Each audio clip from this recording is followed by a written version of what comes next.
Hello, people. We are finally doing this, and today we are doing a street food edition. My friend and I decided to go into the street of Delta State, Warri, to try out street food. And the first food we are trying today is quokka. This food majorly belongs to the people of Delta State and Benin. While we were unwrapping it, I decided to ask the lady what this is made up of, and she said it's majorly made up of ripe plantain, banga, corn and crayfish. That's the main ingredients for making this food. And seriously, when I tasted it, I knew that there was ripe plantain because the thing was so sweet. At first bite, I thought it would be tasting a bit like moi moi, but no, this is different from moi moi. You could taste the ripe plantain, you could taste the corn, and also banga. It has a unique taste of its own. It was so different from moi moi. For my friend, this was the first time she was trying it. Why for me, I've tried it before with my friends when we went to market, and they said it was nice. I decided to give it a try then. So for me, this is not the first time I've had quokka. My rating will be 8/10 because it has a rich taste of plantain. You could taste the ripe plantain from it. It was so delicious and it was extremely sweet. So sweet that someone with diabetes would think twice before having it. My friend could not eat it. She felt it was too sweet for her. I told her to try it again. She was like, no, I can't. But for me, I liked it because it was too sweet and I have a sweet tooth. So someone like me who has a sweet tooth would go for it over and over and over again because it was very sweet and delicious. And I've had quokka before, but this was different. This tastes so better. I think she used a lot of ripe plantain, but for my friend, she said she's not taking it again because she doesn't have a sweet tooth and this was too sugary for her. And the next place we went was this banga rice. I've eaten banga rice over and over and over again. Growing up from Delta State, Warri, you know that one thing you have to do is eat lots of banga rice, going to school everywhere. And I'm an Urobo girl, and banga rice is mostly an Urobo food. It's majorly an Urobo food. So yes, I've eaten banga rice over and again. She does not like banga rice. Even while growing up, she refused to eat banga rice. She has never tried banga rice. She believes that banga rice turns her stomach. But I'm telling her that give it a try. And we heard that this woman sells the best banga rice in the area. And trust me when I say they were not capping. Someone said you can tell if a banga rice will be sweet from the beans. And trust me, this banga rice is nice. Okay, I don't know. Let me try it. And we went with the first spoon. Comfort had this thing for banga rice. She believes that banga rice upsets her stomach. She is a fundamental thing. So I was forcing her to literally try this food. I was like, give it a try, give it a try, give it a try. But she grew up not eating banga rice. Just the thought of it upsets her. She agreed that the rice was nice, was sweet. Trust me when I say this banga rice is a solid 9/10. And I will be trying it again. We're going back before leaving Delta State because banga rice was awesome. It was good. Yes, that good. And the next place we went was this ogo soup joint, and it was also in the market. See, I'm a correct robo girl, so I've eaten ogo soup and banga soup all my life. So for me, this is a street food edition. While for my friend, this is like a first time edition for her for most of this food. She's giving it a try, but for me, I've eaten this food severally, in short, all my life. But so we are trying street food to see if it will be nice, but for her, she's trying this food for the first or second time to see if she might be able to eat it. After giving it the first try, God, this food is delicious. Like, I didn't expect it to be this good.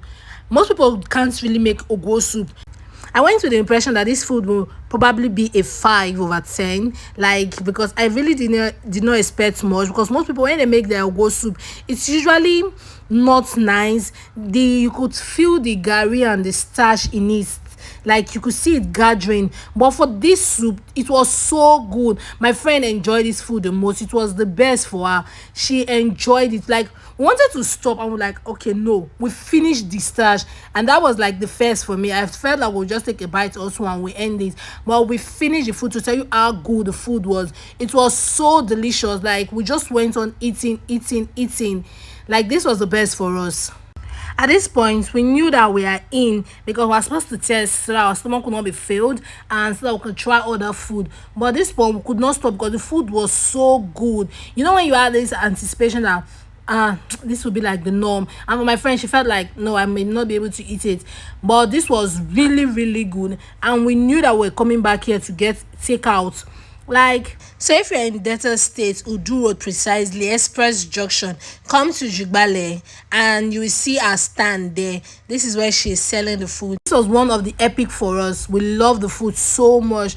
And even though we were tired because we've had a lot, we continued eating and our stomach could not take more. But we were like, no, we must finish it. This was really, really good. Like, you could tell from my friend's expression, like, this is nice, like the best. The quantity of water I consumed this day was so much. And the next place we went was this bole and yam joint. See, at this point, hygiene was not the issue for us because when leaving our house, we already had it in mind that we are not going to be bothered by the hygiene of the place, because if we are to put into consideration the hygiene, I think we'll not even get anything. We were referred to this place like this was one of the best bullet joints in the area, so we decided to give it a try. And yes, let's see.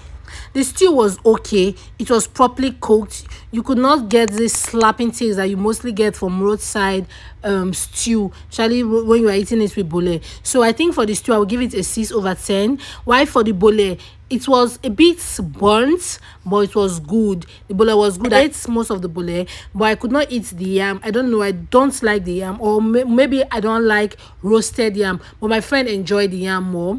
So yeah, so together I will give the yam and bole 7/10. And the next place we came was this coconut rice joint. You cannot be doing a street food edition without including coconut rice. So this coconut rice was the epic of this street food edition.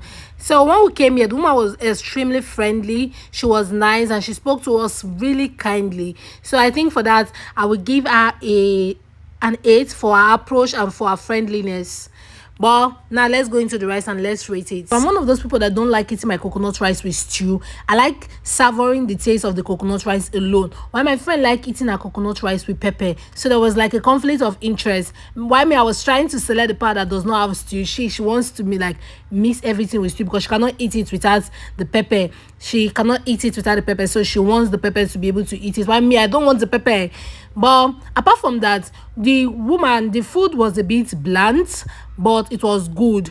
You could taste the coconut, and it does not have this extra spices, like this saltiness, this extreme taste of this white mangi. My friend said she was looking for that extreme taste of the white mangi. For me, I liked it ordinary. I liked it just with the coconut and the rice. I liked it pure. For me, it was genuine. I liked it like that. I don't want this extra mangi taste. But my friend said she was expecting it to be sweet. How should I say it in a way that you understand? She wants this myon taste. I mean, I want it ordinary. I think that's the only way I can explain it. The next place we got was this child make ice cream. See, let me not even pretend. I've had this like 1,000 times. Whenever I go to Delta State, where I always come here to get like 1 or 2.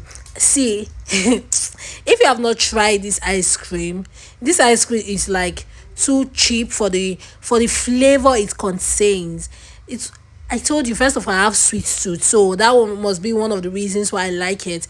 It's really very sweet and it's extremely sweet. So for this, we rated it a 9/10.